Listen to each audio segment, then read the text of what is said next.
The interesting thing about RFK Jr. dropping out is that he didn't technically completely drop out of the race. He dropped out of the 10 consequential states that really decide the election and is leaving his ballot on the other states he got approved of, so people can vote without the feeling they are throwing their vote away. Because if you think about it, if you don't vote for a Republican in Alabama or a Democrat in California at this point, you might as well not vote at all, because that'd be a waste of your time. I know people want to say your vote matters, but my God, they swarm the place with California with people that vote based on their emotions. But anyways, this is a teaser of an interview that drops this Tuesday with Dr. Phil, and Wednesday an interview with Trump drops. Sounds like a good deal to me. But here in this interview, we get confirmation that RFK Jr. is going to actively campaign for Trump. And that's exactly what I like to hear. Here's the thing. You crafted a trail in your press conference. You're staying on the ballot in the red and blue states. In the swing states, people have said that this could come down to 15 counties in 11 different states, 11 of those counties in 7 states, including where we are right now, that you said you don't want to be on the ballots there. You don't want people to vote for you there. Do you think you can be the determining factor in this presidential election?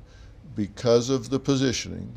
Of course, if they don't get to 270, if they tie at 269, whole different ballgame. But if this comes down to independents in those 15 counties in those 11 states, and you've given your support to the Trump candidacy, do you feel like you may very well be the one that selects the next president of the United States by your influence? Well, that's possible, but I would have, if I had stayed on the ballot in the swing states. And what I've done, Phil, is we're taking my name off the ballots in 10 states that are swing states.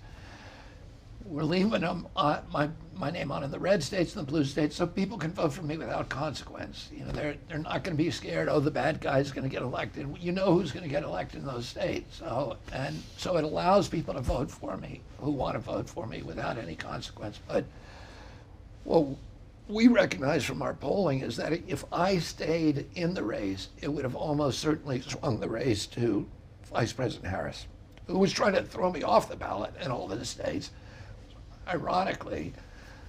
But I thought that would not be a good outcome for her, because I differ with her on all the issues, on the issues of war, on the issues of censorship, on the issues of chronic disease, and many, many other issues. I did not want to give the election. I didn't think it would be right to give the election to her. And our polling from the beginning showed pretty consistently that if I got out of the race, 57% of the people who were supporting me would vote for Trump.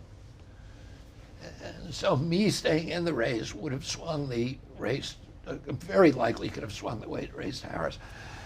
And so just getting out of the race, I think, makes it a fair race between them. And then you're double digits in some of these swing states. Yeah, I am. And if 57% of those people go to former President Trump, that's a real boost to him. That's a real boon to him. It is. I think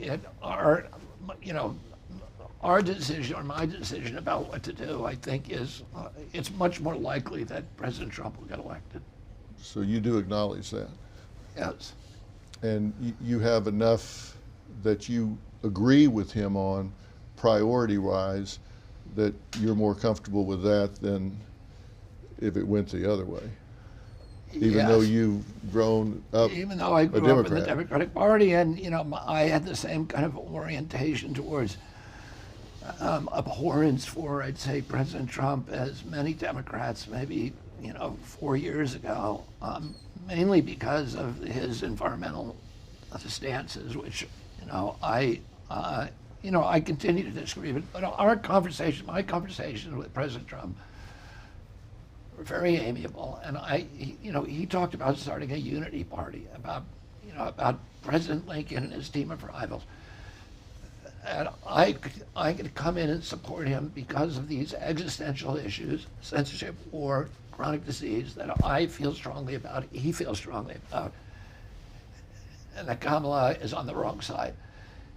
that I could continue to criticize him on issues where I don't agree with him, and he was very comfortable with that, and I like that too. I don't, I'm not gonna co-sign a lot of the No, of things course. he says and endorses, but on those issues and on the border, I'm with him. Are you going to actively campaign for President Trump? Yes, I will. Okay. So I may be sitting here talking to the one person in this country that is going to pick the next president of the United States by That what you is did today. possible. That is possible. It certainly is.